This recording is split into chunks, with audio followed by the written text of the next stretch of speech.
El mármol del palacio aún guarda el eco de los pasos de un emperador que confundió el amor con la obsesión. Roma duerme bajo un cielo de cobre, donde el humo de las antorchas se mezcla con el perfume de las flores marchitas. El aire pesa como un presagio. En los jardines del Palatino, las estatuas parecen llorar y las sombras de los cipreses se alargan sobre los muros, como si intentaran ocultar un secreto demasiado impuro para ser contado. En el centro de ese silencio, un niño avanza. Su túnica blanca brilla bajo la luna, inocente como un sacrificio que aún no sabe su destino. Detrás de él, la figura de Nerón observa, inmóvil, con los ojos llenos de un vacío que ningún dios puede llenar. Su esposa, Popea Sabina, yace muerta, y en la mente del emperador, el amor se ha convertido en delirio. Roma celebra su grandeza, pero dentro del palacio se gesta una tragedia que ni los augures se atrevieron a nombrar. El niño, llamado Esporo, no entiende por qué los sirvientes bajan la mirada al verlo. En sus manos lleva una corona de flores secas que Nerón le pidió colocar sobre un altar. No sabe que esa noche su destino será sellado con el hierro y el llanto. La historia recordará al emperador como un monstruo, pero lo que ocurrió tras las puertas doradas fue más que crueldad. Fue la desesperación de un hombre que quiso detener el tiempo y en su intento profanó el alma humana. Si estas historias olvidadas tocan tu espíritu, suscríbete y acompáñanos a desenterrar la verdad que el tiempo intentó borrar, porque incluso en la oscuridad más abyecta, la memoria es el único fuego que no se extingue. Roma, siglo I después de Cristo. El imperio se extiende como una bestia insaciable, devorando pueblos y destinos bajo el nombre de Nerón Claudio César Augusto Germánico. En las calles la plebe canta su grandeza, pero en los templos los sacerdotes murmuran que los dioses se han apartado. El senado calla por miedo. Las centurias marchan con los ojos vacíos, obedeciendo a un joven emperador cuya mente oscila entre la inspiración divina y el delirio absoluto. Los cronistas dirán que Roma nunca brilló tanto ni se corrompió tan profundamente. Los banquetes duraban noches enteras, el vino corría como sangre, y los poetas competían por un verso que pudiera halagar al tirano. Nerón, educado en el arte, en la música y en la tragedia, creía que su destino era divino.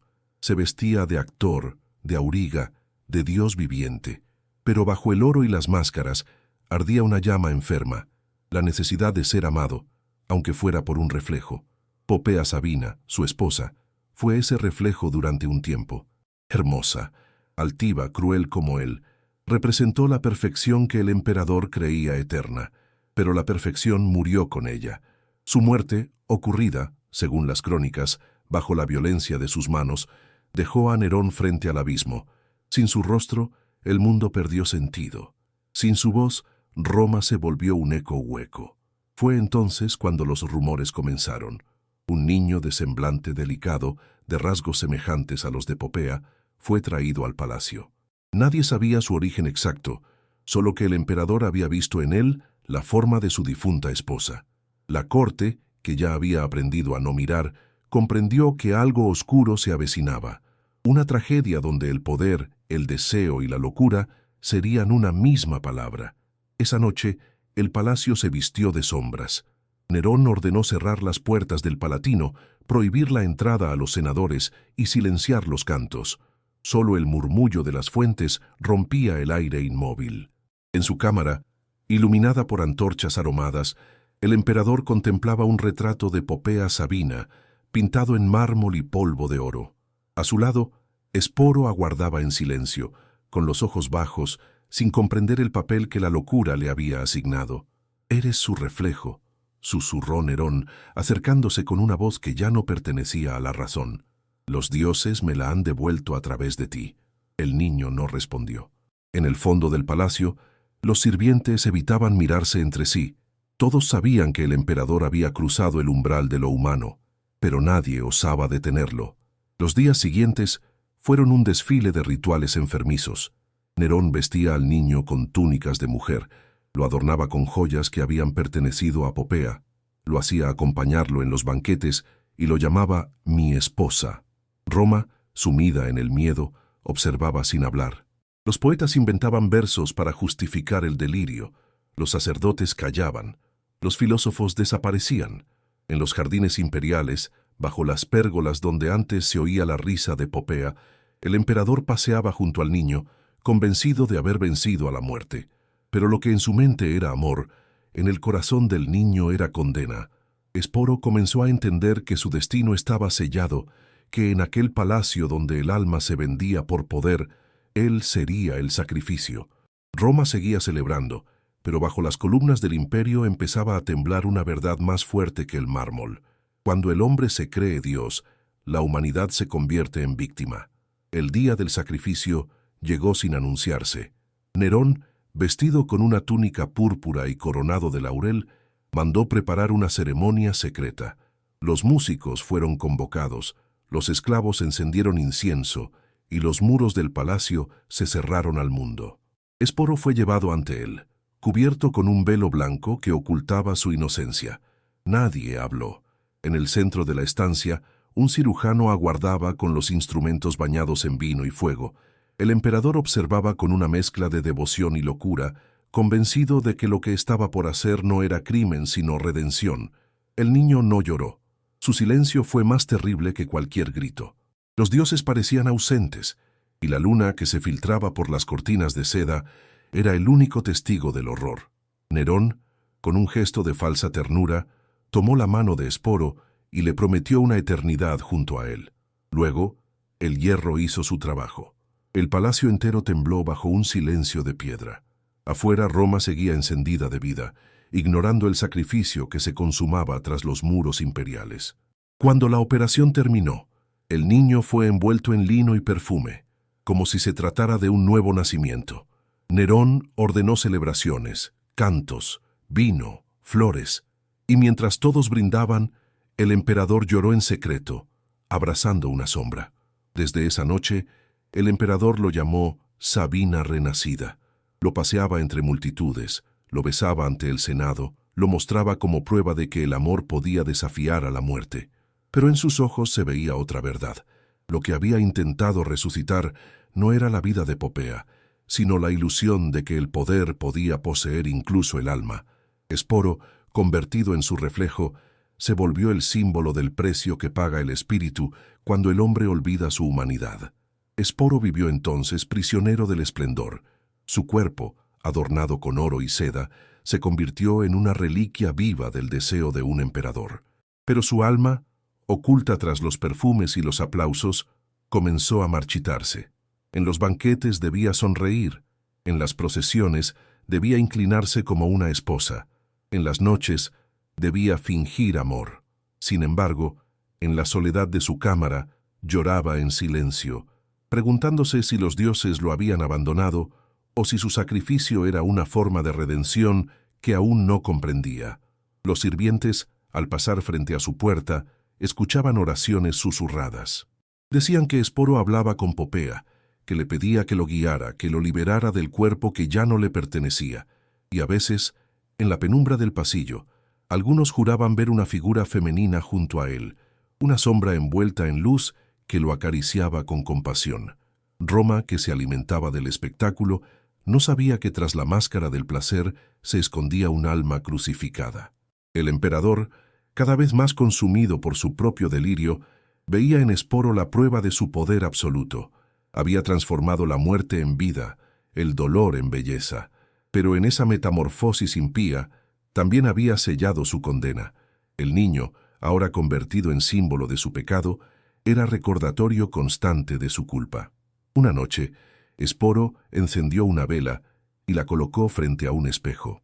Contempló su reflejo y con voz temblorosa murmuró: «Si mi destino fue perderlo todo, que al menos mi alma no olvide lo que fue amar sin miedo». Y el viento, colándose por la ventana, apagó la llama. En esa oscuridad, comprendió que la resistencia más profunda no siempre se grita. A veces se reza en silencio, esperando que el cielo escuche cuando la tierra ya ha callado. El final de Nerón se acercaba, aunque él aún no lo sabía.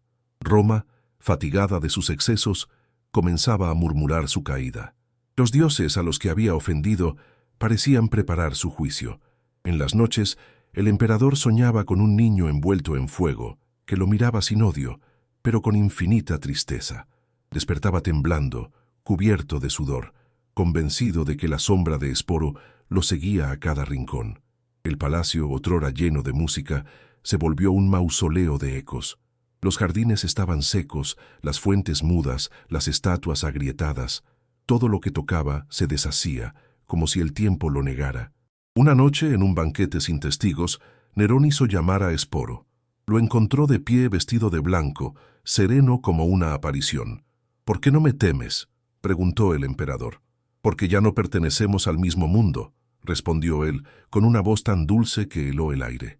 Nerón cayó de rodillas, dominado por un terror que no provenía del poder, sino del alma.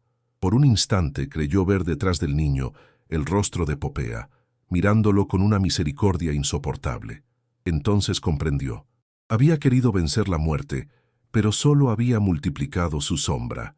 Esporo, sin moverse, lo bendijo en silencio. Y en ese gesto, más divino que humano, el emperador lloró como un hombre por primera vez. Dicen las crónicas que, poco después, Nerón huyó de Roma y murió entre el barro, perseguido por su propia voz. Nadie supo qué fue de Esporo. Algunos afirmaron haberlo visto marchar al amanecer, cubierto por una túnica gris, desapareciendo entre los campos vacíos. Pero quienes lo miraron a los ojos antes de que se fuera, juraron haber sentido una paz extraña, como si el cielo lo hubiera reclamado. Los años pasaron, y con ellos, la grandeza del imperio se hundió en su propio peso.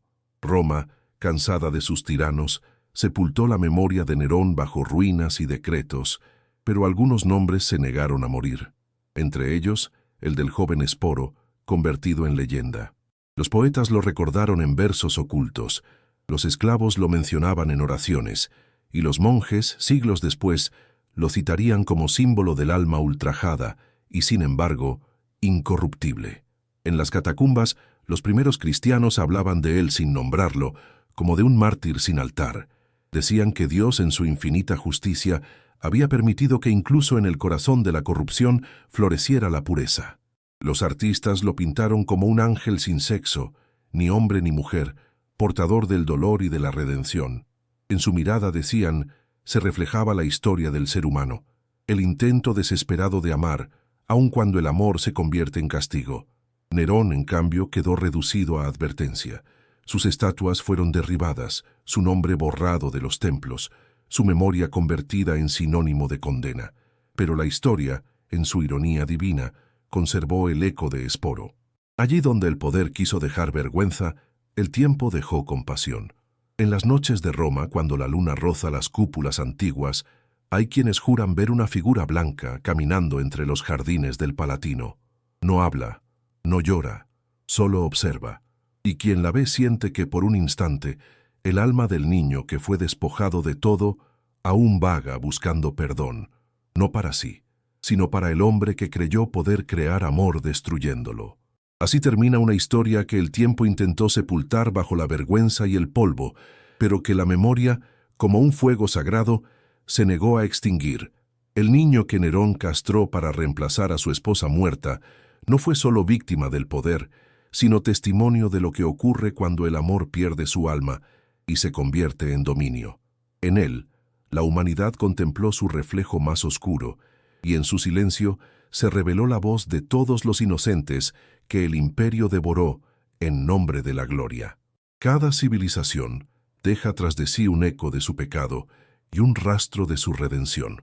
Roma, que creyó ser eterna, aprendió a través del sufrimiento que ni los dioses pueden habitar un corazón sin compasión.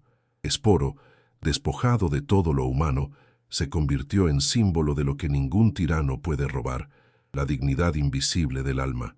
Y ahora, siglos después, su historia regresa como advertencia y espejo. Porque todavía existen quienes buscan recrear el amor a través del poder, quienes destruyen en nombre de la belleza, quienes olvidan que la eternidad no se alcanza con coronas, sino con misericordia. Si esta historia ha tocado tu espíritu, compártela para que no muera en el silencio. Que el nombre de Esporo no sea recordado por el dolor que sufrió, sino por la pureza que resistió incluso ante el infierno de los hombres. Porque mientras alguien lo recuerde, mientras alguien repita su verdad, Roma no habrá vencido del todo, y el alma, esa chispa divina que Nerón quiso apagar, seguirá brillando en la oscuridad del tiempo.